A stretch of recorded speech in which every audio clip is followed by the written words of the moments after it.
nosotras logramos sacar una película haciendo fiestas para nuestra tesis que se llamaban Prótesis. Y a raíz de esas fantasías me inventé una serie que se llamó Lynch. La compró Fox y pasó en Movie City, fueron 3 temporadas. Y a mí el simple hecho de imaginarme la vida de estas mujeres me flipó. Entonces decidí crear una serie que se llama La Ley Secreta. Y era la historia de 4 de ellas. En el caso de los incentivos es verdad que se vienen, no sé, muchísimas producciones en País Vasco, por supuesto. O sea, ahora gran parte de la tele que vas a ver o de las series que vas a ver son en País Vasco porque, hay incentivos.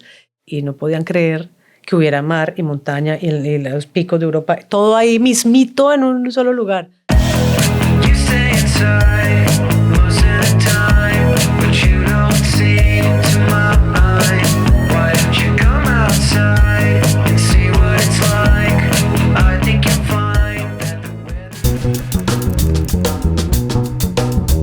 Nos encanta la fonda, sois los mejores haciendo podcast. No confiamos en nadie más para esto.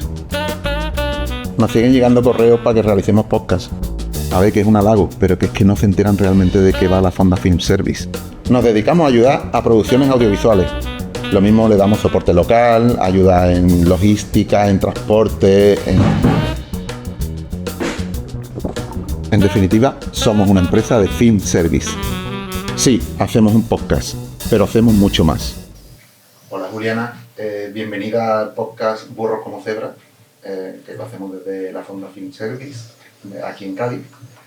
Y bueno, te hemos invitado y nos ha encantado que aceptara la invitación. Y me gustaría que, para empezar un poco, así, de primera, soltaras una pequeña presentación de ti, de quién eres, qué es lo que haces. Y ya si quieres vamos viendo tu trayectoria poquito a poco y ya desarrollamos. Ok, hola Sergio, gracias por invitarme a Burros como Cebras, porque soy colombiana y no pronuncio la Z, pero curiosamente trabajo en una productora que se llama Cebra también. La Z es porque mi productora se llama Cebra con Z. Bueno, soy Juliana Barrera, soy colombiana, soy productora y creadora de contenidos de mucho tiempo, llevo más de 25 años en la industria audiovisual. Estoy hace 3 años en España, trabajando actualmente como productora ejecutiva y directora de desarrollo internacional del grupo Itzen y de la productora Cebra. Yo la Z a mí se me da especialmente bien. A mí lo que no se me da bien es la S. A mí se me da fenomenal. Vale, Juliana. Yo he visto que tienes una trayectoria en Colombia y me gustaría un poco, bueno, que me contaras cómo empezaste allí. Y luego ya veremos también por estos últimos años, ¿no? que te has venido a España. Pero en Colombia, o sea, tu trabajo en Colombia he visto con quién has trabajado y no es poca cosa. ¿Sabes? Entonces, bueno, cuéntame un poco cómo empezaste, sobre todo, el inicio. Yo empecé muy chiquita y muy acelerada. Yo empecé la universidad a los 16 años, por lo tanto mi carrera siempre he sido la chiquita, hasta ahora que ya crecí. Digamos que siempre era la menor del entorno laboral en el que estuviera. ¿Pero por qué es posible la universidad tan temprano? Claro, allí no es como aquí que tienes que tener cierta edad, y mi madre, que además era una ejecutiva, como que me viene mucho de casa el ejemplo de ser mujer ejecutiva, trabajadora. Yo creo que empecé a estudiar en el jardín infantil, no sé, a los 18 meses, o sea que toda la vida he estado un poco antes de tiempo pues no antes de tiempo, pero digamos, he sido precoz en mis procesos. Empecé a trabajar en 4º semestre de comunicación audiovisual, que fue lo que estudié yo en Colombia, porque mis profesores, viéndome como con muchas ganas, me recomendaron para un proyecto en el que iba a hacer. Bueno, era una película sobre el Palacio de Justicia, una cosa gigantesca, y me recomendaron para ser la investigadora de esa película. Como si fueran las prácticas profesionales, pero las prácticas no se hacen en 4º semestre, que apenas es el 2º año de carrera, sino al final del 5º año de carrera. Entonces, pues, digamos que eso, mis ganas más digamos que me tenían en alta estima los profesores, hicieron que entrara rápidamente a la industria. En este caso fue investigando sobre una película basada en un hecho real muy importante para Colombia. De ahí pasé prontamente a ser asistente de dirección y muy rápidamente director asistente de un programa de documentales que se llamaba Hechos y Personajes, que tenía una emisión semanal. Y eso fue pues digamos que fue una gran escuela para mí, porque era rodar, hacer entrevistas, editar. Aprendí a editar en Avid muy pronto yo misma con mis manos, que eso también pues me ha parecido muy, muy guay a la hora de ya no hacerlo, pero poder dar indicaciones. Después de eso dirigí una película, que fue mi trabajo de grado.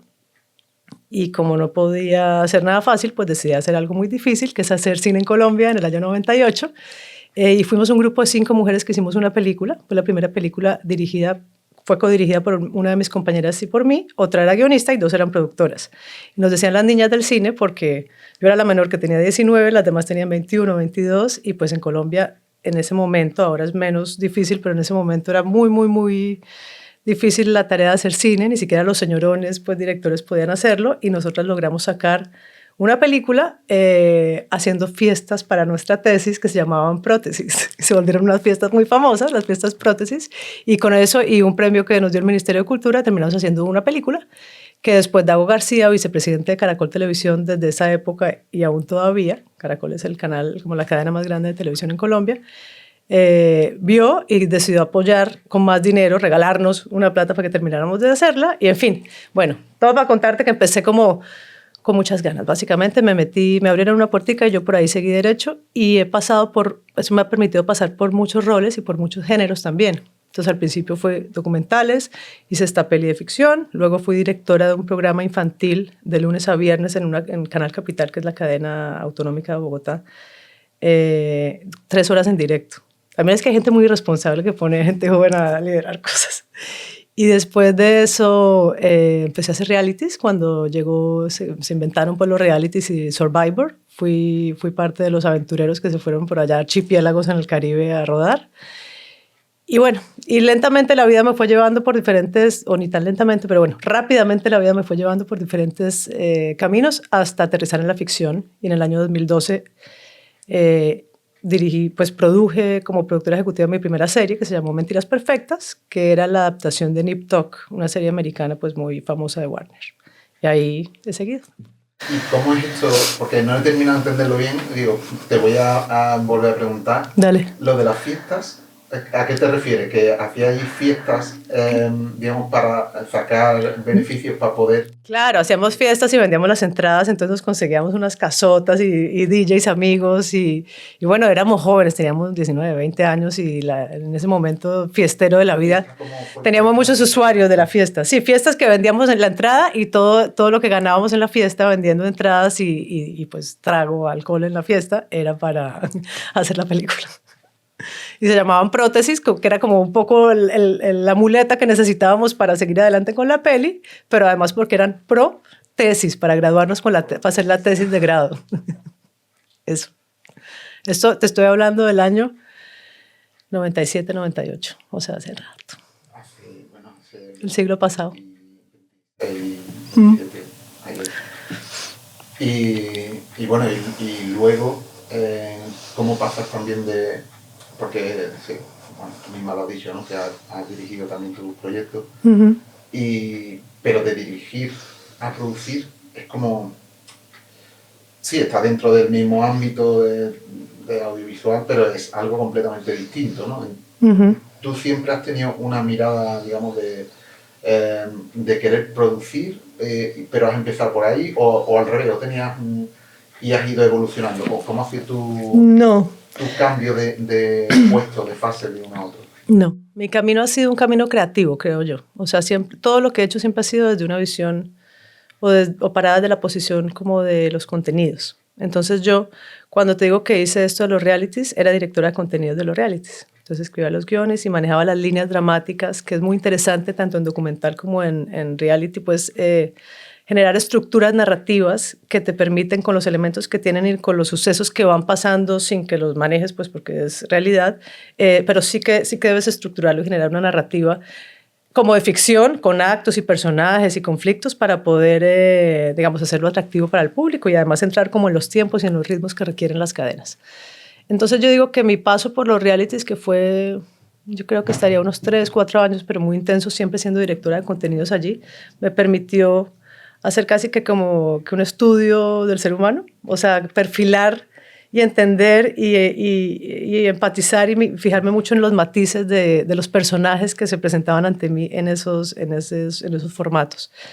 Eso sumado a que también creé bueno, yo he hecho muchas cosas, es que me parece chistoso, pero yo también escribía teatro, entonces también hacía obras de teatro y también escribí una serie a raíz de que en el intermedio entre los realities, que llegó un punto donde estaba muy bien el estudio antropológico que yo creía estar haciendo y un punto que ya no me gustó ni el formato ni el género y nunca más hice esto. Y antes de pasar a ficción, tuve un lapso de independencia, pues yo siempre he sido como muy de cadenas o productoras grandes, donde me inventé una serie porque me rompieron el corazón en 1000 pedazos y no podía, decidí como alejarme del entorno en donde mi exnovio y yo liderábamos estos realities y darme un tiempito sabático. Y con el corazón muy roto empecé como a fantasear con cosas como, claro, si yo me muriera, ¿será que iría a mi funeral? No iría a mi funeral, claro, pero iría con ella, que ya tenía, ¿no? Me había puesto cuernos y ya tenía pareja. Y a raíz de esas fantasías me inventé una serie que se llamó Lynch, que la compró Fox y pasó en Movie City, fueron 3 temporadas, y era la historia de una familia funeraria que ayudaba a gente en problemas a fingir su muerte, dependiendo del perfil del personaje, pues por accidente, por suicidio, por homicidio, por lo que fuera, y les hacía un funeral falso para darles una segunda oportunidad en la vida. Todo eso yo fantaseando con estar en mi funeral y ver si el hombre al que quería y me había roto el corazón venía y lloraba y se arrepentía de haberme hecho esto. Entonces, esa entrada a la ficción ya audiovisual, porque yo sí que había pues, dirigido la película, he escrito teatro, pero este paso como creadora y escritora de esta serie, pues me dio como me abrió de nuevo como la perspectiva de qué bien hacer ficción. Y después de eso produje La Voz Colombia, que fue pues en fin, porque me han tenido mucha confianza, honestamente, porque La Voz Colombia, mi primera producción como productora ejecutiva, no de ficción, sino de entretenimiento, fue La Voz Colombia. Esto era un monstruo gigantesco, allá la hacemos diaria, muchos directos y una cosa muy grande. Y después de haber hecho esto y que los directivos de Caracol Televisión vieran cómo había logrado sacar adelante un proyecto tan grande, y ya había hecho una ficción antes creada por mí, pues me llamaron y dijeron, oiga, produzca esta que tenemos, que es muy grande, que es una adaptación con Warner y que le tenemos mucha fe y es como una gran apuesta. Entonces yo empecé la producción siendo productora ejecutiva, porque tenía una visión lo suficientemente amplia de la industria y de los diferentes aspectos de una producción como para poder liderar, aunque nunca en mi vida ni fui asistente, ni productora de campo, ni line producer, ni ninguno de los... Pasaste a ser productora ejecutiva. Sí. Y creo que mi producción siempre, digamos que ahora se le dice showrunner, en mi época me ponían productora creativa, pero siempre tiene que ver con que yo entiendo de contenidos y entiendo la producción como el reflejo del espíritu de la historia en un presupuesto y en unos tiempos. Entonces, básicamente, esa es mi magia a la hora de ser productora ejecutiva. Y me interesa mucho... que me cuentes un poco, que yo no sé si lo has hecho o no, producir algo que tú misma has escrito. Lo he hecho muchas veces y es lo que más me gusta. Pero lo haces conscientemente, o sea, tú escribes siendo consciente de que tú misma lo vas a producir. Sí. En esta nueva etapa de mi vida en España, es algo que estoy segura como que me tengo que ganar aún porque no me conocen en esta industria. Entonces también ha sido como la adaptación de llevo toda la vida de carrera y aquí es como, hola, mucho gusto, me vuelvo a presentar. Y por supuesto que no es tan fácil que una creadora también escriba y produzca su historia al mismo tiempo. O sea, es más cercano al showruneo, pero yo en Colombia sí que lo hice porque tenía el privilegio de trabajar en una cadena, entonces tenía pantalla. Entonces, como me conocían también, yo digo que estudié en la Universidad Javeriana, pero me gradué de Caracol Televisión, porque Caracol fue mi casa muchos años, y tuve 2 temporadas porque tuve un hijo, me volví, hice Lynch, me volví, o sea, he ido y vuelto, pero siempre ha sido mi casa y todavía la considero mi casa totalmente. Entonces, claro, cuando tú tienes una pantalla y tienen confianza en ti, es mucho más sencillo ir a un comité y decir, hey, tengo esta idea, hago el pitch interno y si me la compran, pues yo mismo la produzco. Y esa es para mí es la mancuerna ideal y es lo que realmente me gusta de producir, que es como volver realidad a un mundo que yo he imaginado. En Colombia las series son largas. A mí no me tocaron las telenovelas, que eran 120 episodios o más. Yo nunca hice una telenovela.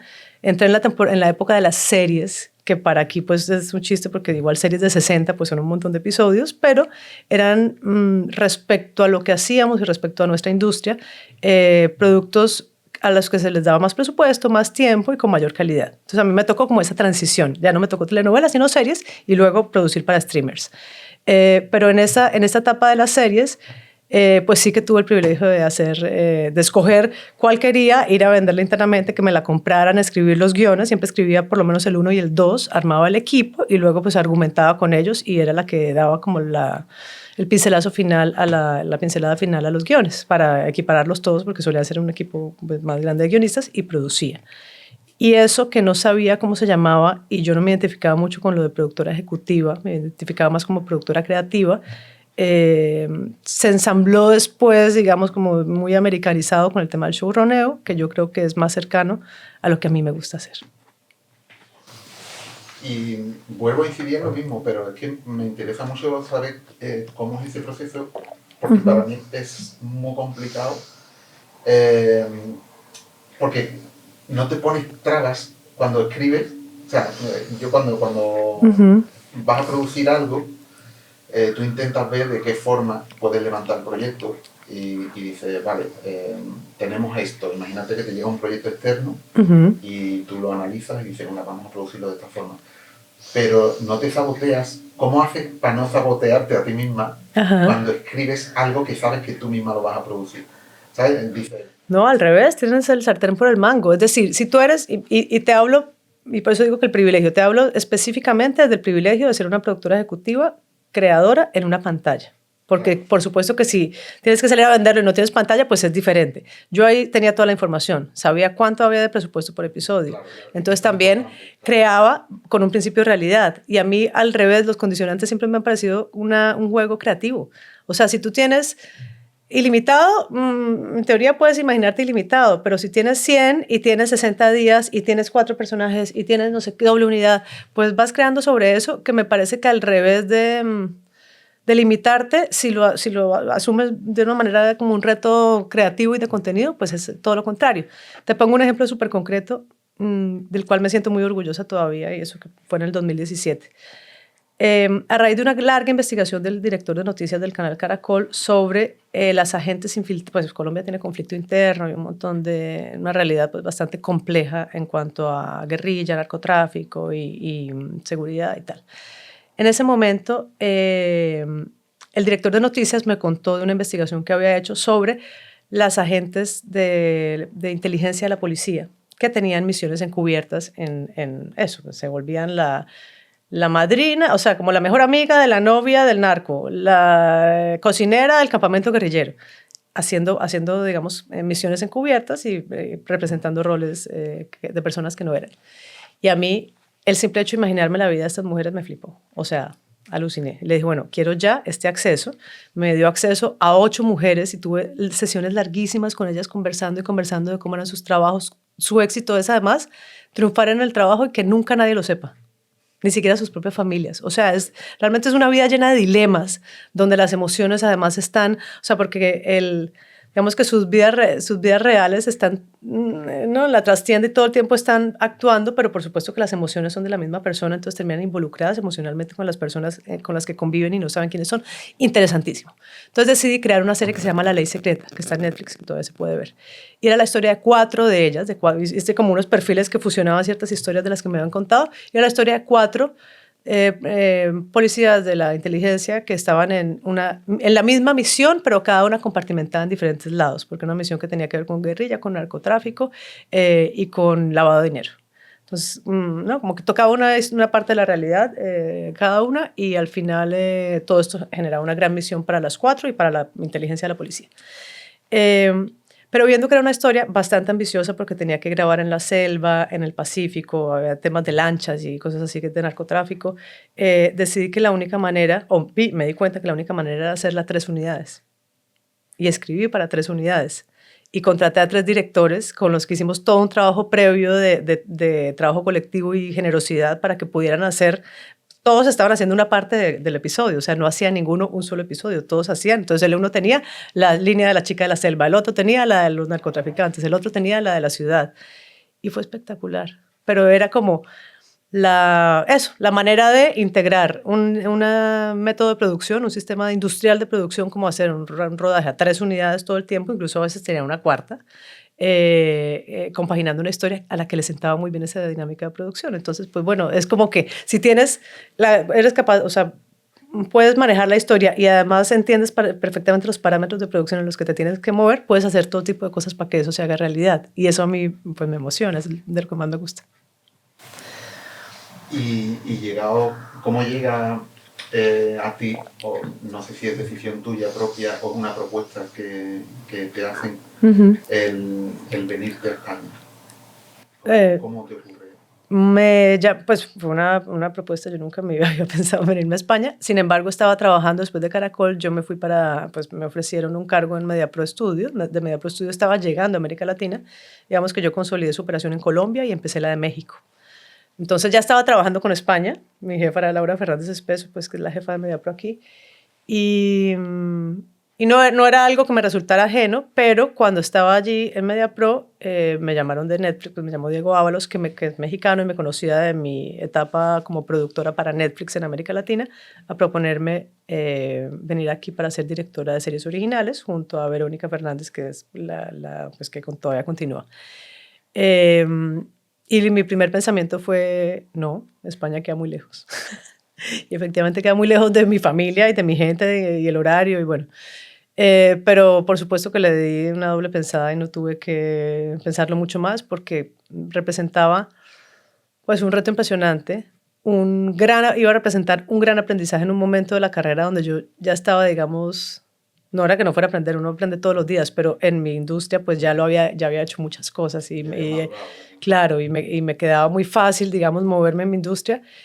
Y bueno, lo dije, digamos, siempre he sido muy así, o sea, como cuando me dijeron, produce La Voz Colombia, yo, uy, qué miedo. Bueno, sí, es como me tiro a la piscina y luego dije, ay, me mojé. Y ya veremos cómo, ¿no? Cómo salgo a flote. Un poco de esa manera, porque sentí que no podía decir que no. Que hay oportunidades que le presenta a uno la vida que, por más miedo que tengas o por más extrañas que suenen porque no lo estás esperando, pues no te puedes negar. Entonces, nada, no me negué y me vine aquí en septiembre del 2021 como directora de Original Series para Netflix. ¿Y cómo lidias con tu vida personal, con tu familia? ¿Qué es lo que ocurre? ¿Cómo te lo planteas? Con un super marido. Tengo una familia espectacular y si no, no podría, o sea, digamos que gran parte de mi carrera y cada vez lo aprecio más es la tranquilidad de que tengo una familia sólida y que emocionalmente estamos bien, ¿no? Y que tengo un marido guionista que trabaja en casa, que es un gran padre, que cocina, saca al perro, no compite conmigo y que estamos, digamos que generamos un balance donde él me contiene y yo lo contengo de una manera súper distinta, ¿no? Entonces yo soy como el voltaje, o sea, yo soy como un reggaetón ambulante y este es como la música clásica. Entonces nos movemos en la misma industria, él puede entender muy bien qué es lo que hago yo y también me conoce perfecto y sabe lo apasionada que soy con mi trabajo. Y también, pues yo entiendo perfecto sus tiempos y sus ritmos de escritor y que pueda escribir toda la madrugada y de pronto a las 11 de la mañana estarse tomando un café con un amigo en la esquina. Es más, lo envidio porque creo que es mucho más inteligente él que yo en el tipo de vida que tiene. Pero es verdad que hacemos un ensamble y un complemento pues muy es perfecto para mi carrera. Y tengo 2 hijos, nos vinimos todos. A mí me da mucha risa cuando me preguntan, ¿pero te viniste con tu familia? ¿Te trajiste a los 2 hijos? Y yo, no, pues me traje a uno, ni que fueran... O sea, que no, que entiendo que lo digan del perro, que también me lo traje. Pero claro, pues la familia va conmigo, es parte de mi equipaje y no es un equipaje pesado. Al revés, es un equipaje que me aligera bastante la vida. ¿Y trabajas con él? ¿Coincides en trabajo o no? Empezamos trabajando juntos con Lynch, con esta serie que te digo que fue la primera serie de ficción que creé, la de los funerarios. Entonces, como te dije, yo estaba con el corazón roto, escribí una parte, por supuesto hubo un proceso mientras la creé, la vendí, empecé, pero yo nunca había escrito ficción, o sea, de hecho en Colombia nunca se había hecho una serie. Fue el primer contenido premium que se hizo en Colombia, el primer contenido original premium que se produjo en Colombia. Porque allí pues hacíamos series largas y esta fue una serie de 3 episodios para cable. En esa época todavía no estaban las plataformas. Y el primer capítulo espectacular, el segundo muy bien, el tercero estaba súper enredada y el cuarto ya no sabían qué hacer conmigo porque estaba llena de ideas que me llevaban para 1000 partes, pero no lograba aterrizar, o sea, no lograba entrar en un ritmo ni aterrizar un guión rápidamente. Y ahí mis clientes argentinos muy sabios pidieron que llamaran a un escritor con más experiencia que me acompañara en el proceso. Y ese señor llegó en el capítulo 4 y en el capítulo 10 yo ya éramos pareja y el protagonista de la serie se llama Jerónimo como nuestro primer hijo. Entonces, bueno, co-creamos series e hijos. Empezamos trabajando juntos, luego nos volvimos padres juntos y es verdad que no hemos coincidido, de hecho hemos estado enfrentados en prime time en Colombia con un estreno el mismo día. Yo fui productora de La Esclava Blanca, que es una serie además muy andaluza porque la protagonizan Nerea Camacho y Miguel de Miguel, que son andaluces. Y él estrenaba la misma noche la serie en el canal contrario. Entonces hemos estado enfrentados. Bueno, el que ganara de todas formas iba para... Claro, pero él decía, ay, de donde ella pierda porque me viene en contra. O sea, él decía, prefiero que gane. Pero no, les fue muy bien, pero sí, yo gané. Y bueno, hemos vuelto a trabajar. Tengo un proyecto opcionado de él con Víctor García León que me parece súper interesante, que es una comedia que retrata, pues, por lo menos la nueva Madrid, que es un mundo súper diverso donde los latinos estamos en todas partes. Y como una familia española de toda la vida, súper fifí, encaja una convivencia a la fuerza con su empleada de servicio latina. En fin, una comedia que habla como de la diversidad cultural y del ensamble de esta nueva sociedad que están viviendo en España.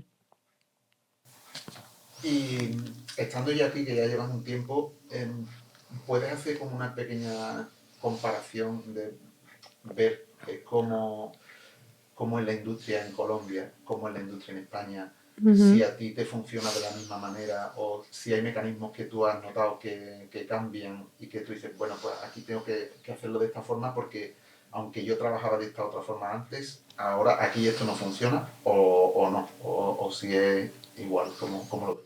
No, tiene muchas diferencias. Por supuesto, yo pienso que la experiencia se traduce a todos los idiomas. O sea, no es la experiencia que traes de trabajar en una industria audiovisual, sea aquí, allí o en la India, en Argentina, donde sea. Creo que hay cosas a las que se le llaman con nombres distintos, pero es la misma vaina. O sea, que creo que sí funciona, digamos, el know-how en cualquier lado. Son industrias muy distintas. Los latinos en general estamos acostumbrados, somos muy flexibles, estamos acostumbrados a reaccionar porque todo el tiempo nuestra realidad está cambiando y no sé, hay una bomba en cada esquina, o sea, no sabemos qué va a pasar mañana, por lo tanto, somos capaces y muy creativos y muy flexibles a la hora de cambiar según las circunstancias. Siento, y eso también genera una industria que parece más improvisada, pero que tiene una gran capacidad de reacción. O sea, a mí en producción, si algo, y en general en la vida, si algo valoro, digamos, es la flexibilidad mental para sobreponerse y decir, ok, aquí resuelvo. Porque a veces se te cae la localización, o sea, a veces tú localizaste en tal lado y mañana no puedes rodar ahí. ¿Qué vamos a hacer? Entonces, ¿cancelamos? Pues no, vamos y miramos que todo finalmente se puede solucionar. Entonces, bueno, siento que eso lo extraño un poquito de allí. También que no es tan fácil para mi perfil llegar digamos, manejar mi mismo perfil. Entonces yo he ido como a pedacitos mostrándome porque sé que nadie va a entender que cree, escriba, dirija, produzca, showrunner y sea ejecutiva de cadena y plataforma, o sea, que haya sido o cabeza de un estudio, porque pareciera que son muchas labores para una sola persona, entonces como que no te creen que tengas la experiencia o la capacidad para hacer todo eso bien. Entonces yo aquí estoy súper discreta y como diciendo, bueno, poco a poco iré llegando, ¿no? O sea, llegué a Netflix, que por supuesto, pues imagínate qué gran manera de llegar. Conocí de primera mano la industria y trabajé con grandes productores, pude hacer La Chica de Nieve, hice Smile y estuve en Intimidad, bueno, o sea, como proyectos que realmente me dieron muchas cosas, el haber podido estar ahí en primera fila viéndolos hacerse y pues un poco guiando desde el lado de la plataforma, pero es verdad que ya en el ejercicio de la producción independiente como en la que estoy, pues hay un montón de cosas que tengo que aprender y voy ahí piano a piano mostrándome de a poquitos. Entonces ahora estoy en faceta productora ejecutiva y lo del desarrollo internacional, pues claro, es un poco la estrellita, aprovechando la estrellita de la medallita de Latina, tratando de hacer coproducciones entre España y Latinoamérica en este momento de incentivos y donde se vuelve atractivo y que puede tener algún sentido hacerlo. Decime también tu contacto. Claro.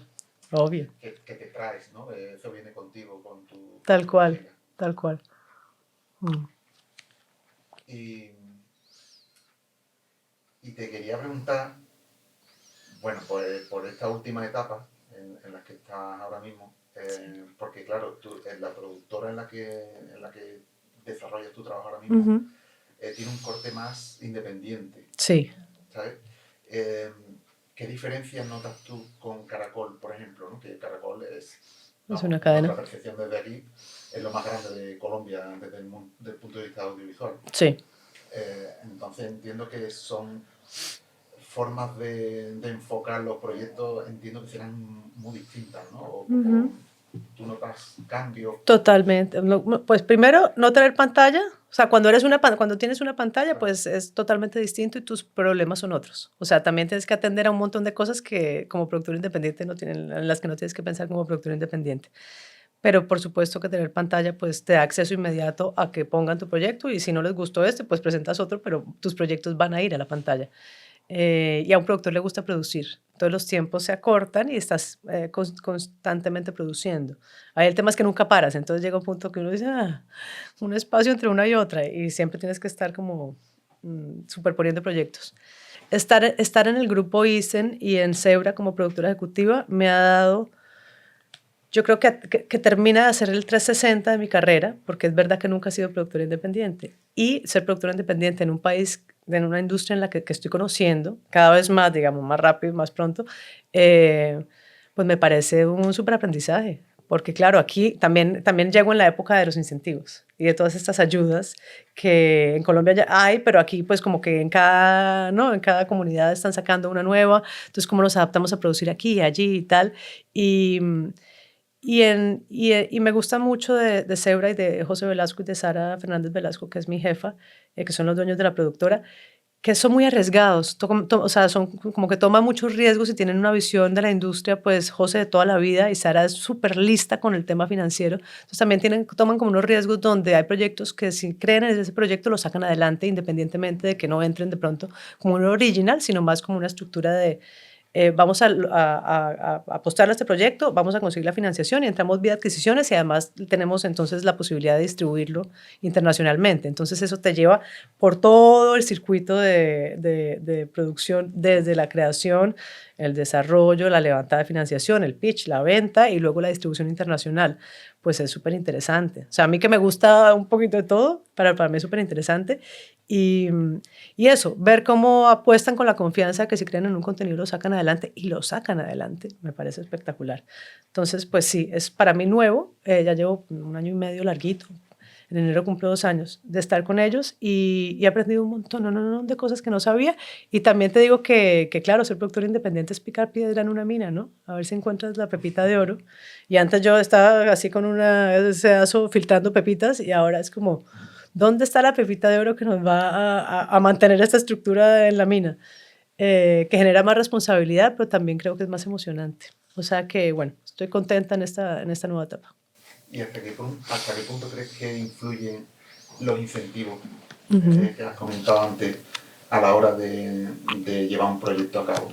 ¿Sabes que no sé si hay proyectos que están claramente designados para hacerlo en un lugar concreto y viene de repente los incentivos y te dice, pues ahora me ha cambiado el panorama, y ahora, porque me acojo a esto que Total. Muy bien, y es capaz de cambiar, digamos, darle la vuelta a un proyecto, el que haya unos incentivos en un sitio o en otro. Yo creo que sí, yo creo que los proyectos se adaptan, o sea, siempre lo importante es que los contenidos salgan a la luz y que los proyectos se puedan hacer, porque es muy triste cuando tienes un superproyecto y se quedó en un cajón. También hay tiempos perfectos para cada proyecto, o sea, no todos, hay proyectos que tienes y 8 años después de pronto se da el momento de hacerlos. Pero en el caso de los incentivos es verdad que se vienen, no sé, muchísimas producciones en País Vasco, por supuesto, o sea, ahora gran parte de la tele que vas a ver o de las series que vas a ver son en País Vasco porque, hay incentivos, y antes era Canarias o recreando otros lugares, pero en Canarias, porque era el mejor incentivo hasta el momento, y así provincia por provincia, a medida que vayan sacando nuevos, pues nos irá llevando a los productores detrás de aprovechar esos beneficios o esas ayudas. Pero también hay estrategias, digamos, o sea, no depende mucho de la letra finita, pero también puedes mover industria haciendo cosas en plató, en el sitio donde están los incentivos, sin que necesariamente la historia sea canaria. O también para mí con el tema de las coproducciones con América Latina o los proyectos que tratamos de traer para acá, pues claro, una playa es una playa en cualquier lugar del mundo, ¿me entiendes? Puedes también recrear ciertas zonas y aprovechar las ventajas de producir en ciertas regiones. El tema es que si vamos todos al tiempo a producir a los lugares, pues cada vez va a ser más difícil encontrar equipos, ¿no? De encontrar talentos disponibles. está generando un fenómeno que es un sobrecosto impresionante en cargos y gente como ascendida a cargos que no ha hecho por la misma carencia de personal en los in situ, que es normal, digamos, como de estos fenómenos, pero que es verdad que para generar industria no es solo llegar como una horda de vikingos a un lugar y aprovecharse de todo y salir, sino que pues que se tiene que generar continuidad y que la gente que trabaja en un proyecto pues trabaje en otro y así se va adquiriendo más experiencia y más se crean equipos más confiables, ¿no? Pero bueno, es todo un fenómeno que es inevitable que ocurra y que qué bien que ese sea el problema, que haya mucho trabajo en País Vasco y no encontremos un director de arte. Yo digo que yo voy a terminar el circuito volviendo a dirigir cine. Vas a volver a dirigir. O sea, es como me proyecto, digamos, porque ya tengo 47, o sea, ya no quiero trabajar 20 años más, quiero trabajar 5, 7, 8. No, digo, en este ritmo, pues, pero sí, al final como que la vida me está llevando como es. Empecé con haciendo fiestas para financiar una película y creo que después de todo este circuito y aprender de producción independiente, lo que más me apetecería al final es hacer películas mías, o sea, escritas por mí, heridas por mí, todo por mí, chiquitas, sin que nadie opine. Me encantaría. Haciendo fantasía erótica de un... películas en casa, además. Bueno, sí, también puede ser. Implicando a toda la familia. Puede ser, pero sí, algo un poco más, pues, autoral. Bueno, ¿estás en ello? Pues estoy manifesting. Bueno, de momento eso, lo dices en voz alta, que ya es, o sea, claro. Ya es un principio. Sí. Y aparte tengo muchas mujeres como historias de mí misma en diferentes etapas de la vida, ¿no? Como no soy la misma de Lynch, pero luego hice una sobre la depresión postparto y ahora tenía una que se llama Quemada. Quemada, qué ganas de desempoderarme. Que es un poco la historia de una mujer trabajadora, que maneja todo, que concilia, que logra todo, llegar a todo, a costa de que está agotada y de quiere botar por la ventana. Entonces, bueno, nada. Un poco las mujeres que me rondan creo que van a terminar siendo una película. Algún día. Muy bien. Y no sé si en España, sé que estás en Madrid, ¿no? Es donde tú te ubicas normalmente. Pero no sé si te ha dado tiempo a moverte mucho por España, si te ha dado tiempo a conocer un poquito Andalucía. No sé si me ha dado tiempo, sí. Sí. Tú aprovechas bien el ¿Y cómo ves tú Andalucía o Cádiz? ¿No? Estamos aquí en Cádiz aprovechando un poco este impasse, ¿no? Que estamos en el festival. entorno del festival de South. ¿Cómo ves Cádiz como lugar de rodaje, como posible lugar de rodaje? Yeah. Pues mira, para mí Cádiz es Cartagena. O sea, Cartagena de Indias. Cádiz es una ciudad preciosa, pero para mí toda Andalucía es muy caribeño. O sea, es como lo que se asemeja más a mi tierra y por supuesto que eso me genera y me da una conexión inmediata. Nunca he producido en Andalucía, he paseado mucho por Andalucía y he trabajado con, pues lo que te decía, mi primera protagonista internacional fue Nerea Camacho, que tenía 18 añitos, se fue con toda la familia a protagonizar La Esclava Blanca y ella me hablaba de Almería. Y luego Miguel de Miguel, que era mi gran villano, era de Nerja, y yo decía, ni idea. Y ya he ido a todos los lugares y pues me encanta, me parece un súper territorio. No he producido aquí. Es verdad que Isen tiene varios programas en Andalucía, programas de entretenimiento y magazines aquí, pero yo pues no he venido a visitarlos. Pero pues siento que es un súper lugar para, por lo menos por paisajes, y me gusta mucho la cultura de la gente. O sea, me gusta como la personalidad, como la tranquilidad, como que son más cercanos. Viste que depende de la región, pues hay como ciertas idiosincrasias. Con esta es con la que más conecto y me identifico por evidentes razones. Pero bueno, es verdad que ahora estoy viviendo la experiencia de trabajar en País Vasco y de producir mi primera serie como productora ejecutiva en España. Está haciendo en Donosti. Y también es todo un aprendizaje en todos los sentidos, pero se produce muy bien y lo que me alucina de España es que hay todo tipo de paisajes y de diversidad y que me traje una producción que se llama Rigo de RCN Colombia a Asturias a rodar recreando diferentes partes de Europa en Asturias y no podían creer que hubiera mar y montaña y los picos de Europa, todo ahí mismito en un solo lugar. Entonces eso me encanta. Andalucía tengo que explorarlo más en el tema de producción porque la verdad es que solo he venido de paseo a comer y beber y se come y se bebe y se mira el paisaje maravillosamente. Pues Juliana, hasta aquí hemos llegado. Yo creo que ha sido muy chulo escucharte y cuando quieras, volvemos a ver. Dale, me invitas a Cádiz cuando quieras, yo vengo, con mucho gusto. Bueno, a ti por la invitación. Gracias.